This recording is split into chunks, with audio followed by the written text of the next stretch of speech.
във всяко време има различни хора. Дори самият човек с годините той е различен.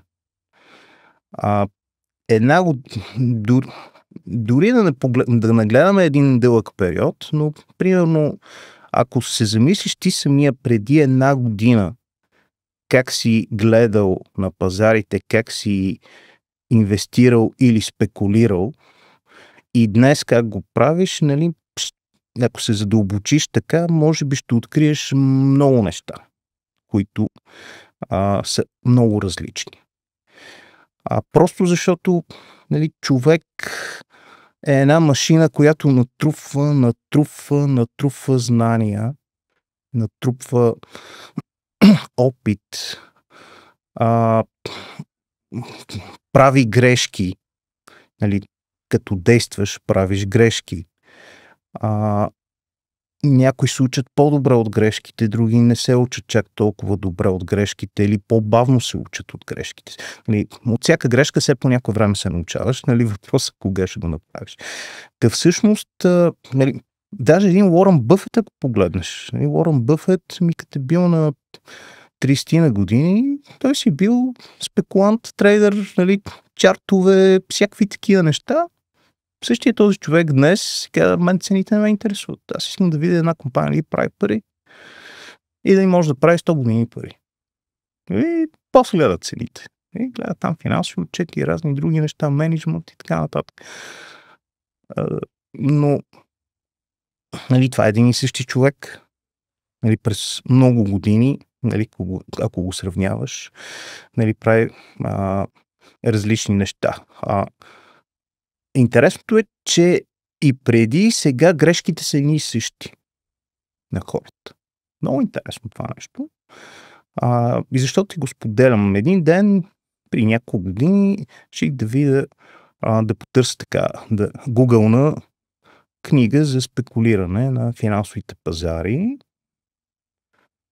И открих една книга, която е писана и издадена в Англия през, сега забележи, 1884 година. Аз намерих нейното издание в САЩ, което е направено през 1885 година. Тя е издадена от един американец, който по това време е бил брокер на опции.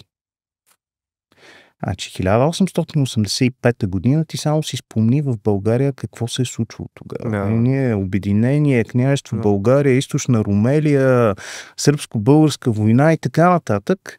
Онзи човек по това време е търгувал и се изхранвал от търговия, от брокераж, от посредничество с опции. И тази книга за съжаление някъде загубих, защото сменях компютри, изтеглих и електронен вариант някога. Нали, този човек, авторът ти, англичанинът, който беше написал, той беше написал принципно за борсата в Лондон, която по това време е работила веднъж месечно. Нали, имало една сесия месечно, но пак са се случвали някакви процеси. И т.е. процесите за една година, които тогава са се случвали, ти днес с всичките тези технологии можеш да ги видиш в рамките на 5 минути. Нали? Но най-интересното беше, че по абсолютно същия начин са гледали, нали, на инвестирането и по това време и това, което наблюдавам и сега. Абсолютно същите грешки и там в тази книга дори имаше описания, но те бяха такива компании за изграждане на железопътни линии. Нали, сега най-новата железопътна линия, тук, нали, това е най-новия хит. Нали. По това време има един известен балон точно с железопътните. Да, точно. Да. И всъщност, нали, виждаш как 100 и колко години по-късно не са се променили нещата. Въпреки, че са различни хората. Въпреки, че един човек действа по различен начин спрямо това, което е действало преди, допускат едни и същи грешки. По един и същи начин губят пари, И въпреки сега, че има информация, която е примерно в онези стандарти, информацията, която са получавали за 100 години, ние днес се получаваме в рамките на един ден, нали, като количество информация.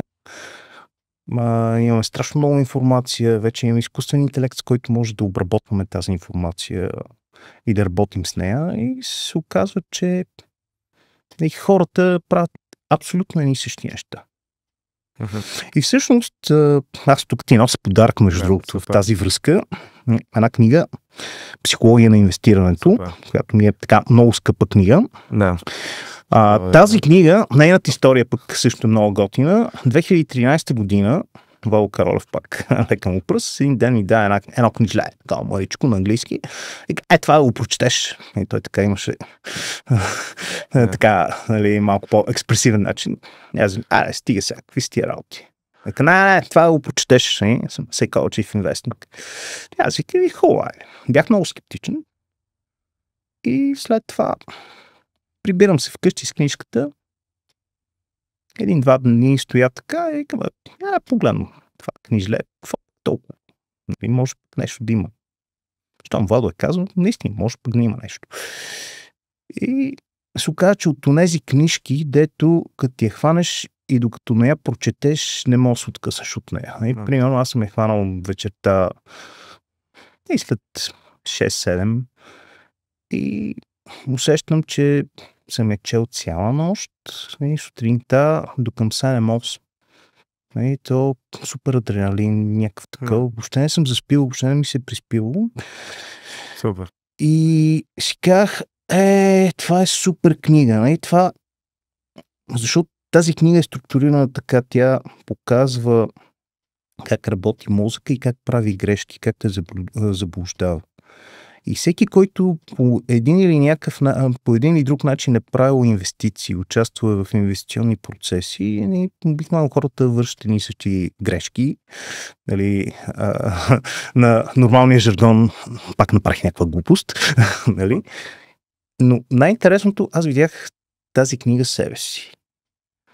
Оказва се, че много хора, които след това я прочитат, виждат себе си и си казват, аз ги правя тия глупости.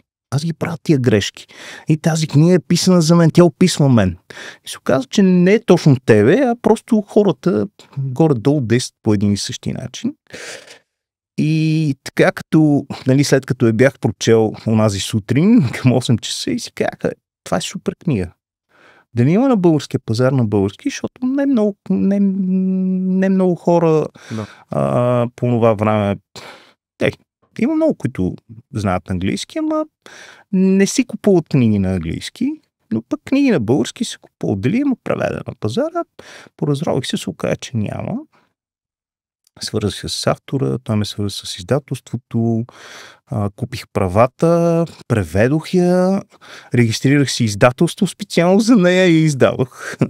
Нали? Психология на инвестирането се оказва една такава книга, която е малко като вечния учебник. Нали? И като я прочетеш и кажеш, и почваш да си спомниш, това го направих, това го направих, наистина е точно така. Това е супер. Защото каза фактически две неща, обедини история и психология. Даже Питър Линч има едно такова известно изказване. Много хора си мислят, че сложните математически уравнения са важни при инвестирането. Но каза се, че не. Аз между другото, точно от те наречената heavy metal математика, както аз си казвам, съм започнал. Да. С много от това не бяха Фурие и всякакви други формули сложни. Или там Black-Scholes формулата беше нещо супер елементарно. Нали? И всякакви други неща, но в крайна сметка Moving Average, нали, една обикновена средна, нали, се оказа, че е много по-важна и повече информация би ти дал, отколкото някакъв супер heavy metal модел. Да, и той точно това казва, че много по-ценно би било да четем история за литература, т.е. литература за история и книги за психология.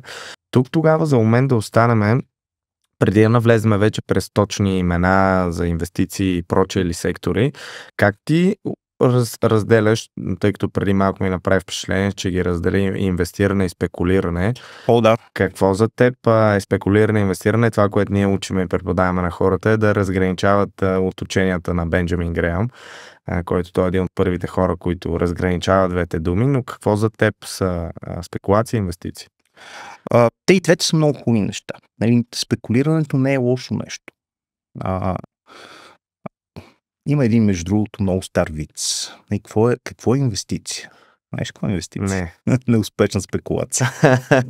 И като си купил нещо и си очаква цената да се повиши, обаче тя отива в другата посока и си кажеш, сега ще чакам, ще държа, то ще излезе. Всъщност, при инвестирането, там имаш чисто икономическата дефиниция, че ти се отказваш от днешно потребление, имаш натрупал си доход по някакъв начин или богатство. Отказваш се днес да го потребиш, да го изхарчиш за неща, които ще получиш веднъж, храна, удоволствие, някакви такива, както и да било, с идеята да получиш в бъдеще повече доход. И всъщност при инвестирането идеята е, че в бъдеще трябва да имаш едни парични потоци, регулярни. Тоест, инвестирането би било, купувам си апартамент, давам го под наем и получавам регулярно наеми. Купувам си акции, които раздават дивиденд и регулярно получавам дивиденд. Или пък купувам си акции, които очаквам, че в бъдеще ще раздават дивиденд. Ето сега, например, Microsoft, като се върнахме 90-те години, Microsoft 90-те години, 98 мисля, че беше, или 99-та беше първият дивиденд, който бяха раздали от създаването си тази компания. 70-те години, чак 90-те бяха раздали първия си дивиденд. Всъщност, при инвестирането трябва да имаш някакви обозрими парични потоци. Нещо, което да може да генерира парични потоци. И затова, например, да си купиш злато и да очакваш цената да му се покачи или някакъв токен, дали е биткоин или някакъв друг токен и цената да се покачи, това не би трябвало да се възприема като инвестиране, това по-скоро е спекулация. Т.е. при инвестирането трябва да имаш и генерирани парични потоци. И това като цяло е основната разлика между двете. И сега вече, кое може да ти генерира парични потоци? Или кое е машина за пари на практика? И сега вече тук има различни подходи за анализи, кое, какво, що, как. Нали? Другото, което е много интересно е, че компаниите имат жизнен цикъл. Има едно нещо наречено Бостонската матрица. Чува ли си за него? Не, може да споделиш. То се преподава това в мениджмънта като цяло и това е за най-общо казано... Подобно на бел кърва, предполагаме нещо. Точно е бел кърва, друга форма. Обаче е като 4 квадратчета. Ясно, да. Започваш от едното квадратче, където са едни надежди, че нещо се развива. Или адоптърс, или тези, които рано го взимат в бел кърва. Okay. И всъщност много неща се развиват по този начин. Така, между другото, във връзка с това, че днес имаме тази среща с теб, с нощи, пък и там по едни други теми, сетих да погледна, какво става с BioNTech, онази готина компания, какво се случва с нея? Това беше една компания, която няколко години в нея бяха инвестирани пари и заднъж тя избухна, защото направих откритие, което много ще спасява света и наистина изведнъж те имаха 2 години с невероятни приходи. От royalties, поради това, че Pfizer им плаща на тях royalties за разработката на ваксината, антиковид ваксината.